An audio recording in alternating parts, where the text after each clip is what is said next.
शहर सो चुका था। सड़क पर सन्नाटा था और कचरे के उस ढेर में एक नान्ही सी जान रो रही थी। घड़ी ने 12 बजाए। हवा अचानक ठंडी हो गई। कचरे के ढेर पर पड़े पॉलिथीन अपने आप सरसराने लगे। कुत्ते दूर कहीं भौंककर चुप हो गए। तभी एक परछाई उभरी। लंबे बिखरे बाल जिनमें मिट्टी और सूखी पत्तियां उलझी थीं। चेहरा पीला, आंखें अस्वाभाविक रूप से बड़ी, ऐसी जैसे सदियों से न सोई हों। पैर जमीन को छूते नहीं थे। वो भूतनी थी। वो कचरे के ढेर के पास रुकी। बच्चे की आवाज उसके भीतर कहीं गूंज उठी, बहुत गहरी जगह से। वो झुकी। उसकी ठंडी परछाई बच्चे पर पड़ी। बच्चा और जोर से रोने लगा। भूतनी ने हाथ बढ़ाया, फिर रोक लिया। उसकी उंगलियां कांप रही थीं। मैं आवाज निकली, पर हवा जैसी, खुरदरी, टूटी हुई। उसे याद आया सदियों पहले, जब वो भी एक औरत थी, जब उसकी गोद भी खाली नहीं थी। वो कभी सीता थी, एक गरीब बस्ती की औरत। भूख, बीमारी और समाज की बेरुखी ने उससे सब छीन लिया था, यहां तक कि उसका बच्चा भी। जिस रात उसका बच्चा मरा, उसी रात वो भी मरी, और तभी वो भूतनी बन गई। लेकिन आज इस कचरे में पड़े बच्चे की रोने की आवाज ने उसकी आत्मा को जगा दिया। बच्चा भूख से तड़प रहा था। भूतनी ये समझ गई। उसने चारों ओर देखा, कोई नहीं था। उसने अपने डरावने चेहरे को पास लाया। बच्चा उसकी आंखों में झांका और चमत्कार हुआ, वो चुप हो गया।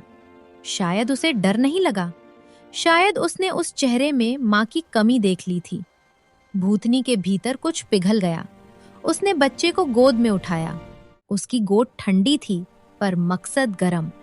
भूतनी ने अपने आंचल को सीने से हटाया। वहां जहां कभी जीवन था, आज भी ममता बची थी। उसने बच्चे को दूध पिलाया। दूध सफेद नहीं था, थोड़ा धुंधला, जैसे चांदनी में घुला धुआं, पर उसमें भूख मिटाने की ताकत थी। बच्चा पीने लगा। धीरे धीरे उसकी सिसकियां थम गईं। उसकी उंगलियां भूतनी के कपड़े को पकड़ने लगीं। वो मुस्कुराया। भूतनी की आंखों से काला पानी टपक पड़ा, आंसू। उस रात के बाद वो हर रात आती, कभी चांदनी में, कभी अंधेरे में। वो बच्चे को दूध पिलाती, उसे सीने से लगाती। बच्चा अब रोता नहीं था। एक रात बच्चे के मुंह से आवाज निकली, माँ। भूतनी कांप गई। उसे सदियों बाद माँ कहा गया था।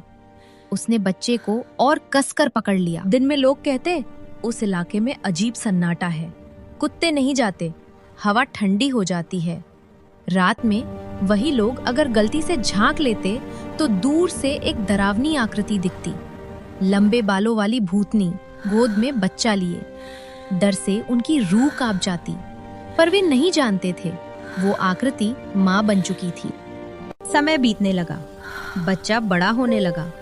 भूतनी उसे लोरियां सुनाती, ऐसी लोरियां जो सिर्फ मरे हुए दिल जानते हैं। उसे गुस्सा आता जब कोई जानवर पास आता। वो गुर्राती, हवा तेज हो जाती। वो बच्चे की रक्षक बन चुकी थी।